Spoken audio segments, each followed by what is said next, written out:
What's up everybody, this is Mike and welcome back to another video, and please excuse my voice as I have the flu, so I don't really feel at 100%, but I had to share some news with you regarding the Dji Osmo Pocket. I have to admit, I don't use this camera enough, but today I saw there's a new firmware update for it, introducing some new features and some new improvements, and I wanted to share that information with you. In case you're not aware of this information, maybe this will help you out, so let's check it out. First things first, if you don't know how to do the firmware update, it's super easy. All you have to do is use this little attachment and connect your phone to your Osmo Pocket, turn both devices on, and once you connect them, just open the Dji Mimo app and go to Home. It's the little home icon, press on it and you will see there's a new firmware update which you can download. This particular firmware update is about 100 megabytes, so it downloads very quickly, and here is the firmware upgrade information.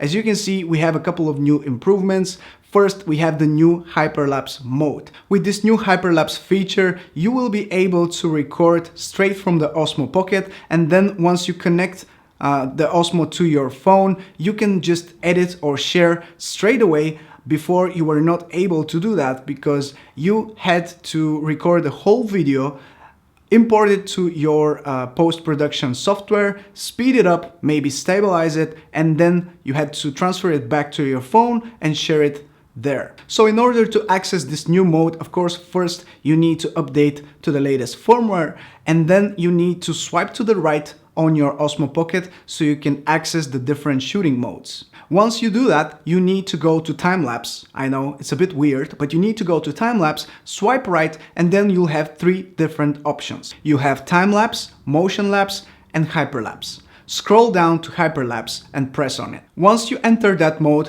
on the bottom left corner, you will see a blue indicator showing you the current speed that you're using for the hyperlapse mode. You can speed up your footage 2 times, 5 times, 10 times, 15 times, and 30 times. So it really comes down to what do you plan to shoot. For me, I tested this hyperlapse mode with some driving outside of the city, and I knew it will take 10 or 15 minutes of driving, so I selected the fastest speed, which is 30 times, and then I ended up with this. But for example, if you want to record something that you know will take 30 seconds of regular shooting time, you need to select an appropriate speed, so maybe 2 times or 5 times would be ideal. You don't want to end up with a footage that's just too short and you can't even see it because it takes just 1 or 2 seconds. So make sure you select the appropriate speed so you will end up with a nice looking footage. And from what I can see after inspecting the final footage that I took with the hyperlapse mode, it's very stable, very smooth.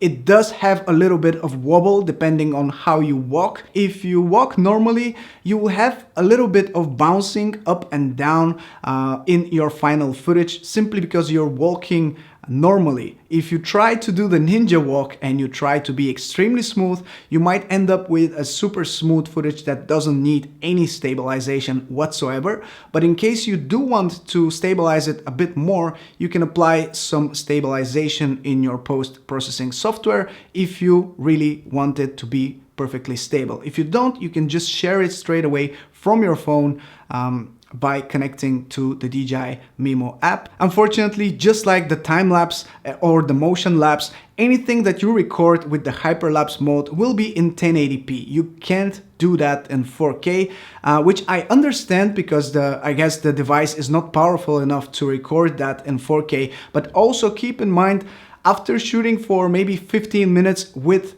the Osmo Pocket in hyperlapse in the maximum speed, it became super hot. So again, we're coming back to a major flaw in the Osmo Pocket, and that is the heat that it produces after being used for a longer period of time.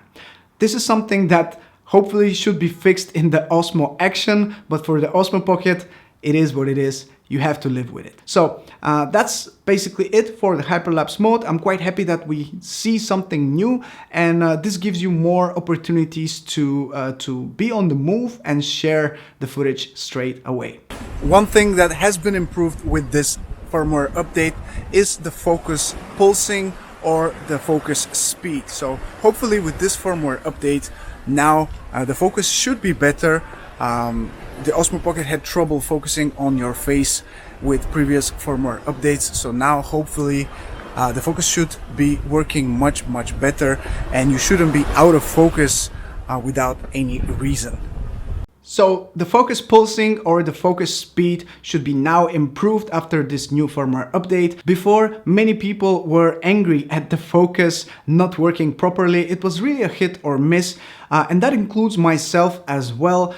Sometimes when I tried to vlog with the Osmo Pocket, I wasn't in focus at all, and I have a lot of ruined shots because I was not in focus, but everything behind me was in focus. So hopefully this time the focus should work better. It should recognize your face, and overall it should be just much better than before. And the final thing that we have in this DJI Osmo Pocket firmware update is the ability to control the volume when using external microphones. Personally, I'm not a fan of using external microphones with the Osmo Pocket, as it really loses the point of being a pocket camera. But for anyone out there who uses an external microphone, this could be a good welcome change. And that's pretty much it for this new firmware update for the DJI Osmo Pocket. Hopefully you guys liked this video. Please let me know in the comment section below if you did. Subscribe if you don't want to miss any of my future uploads, and I'm looking forward to seeing you next time.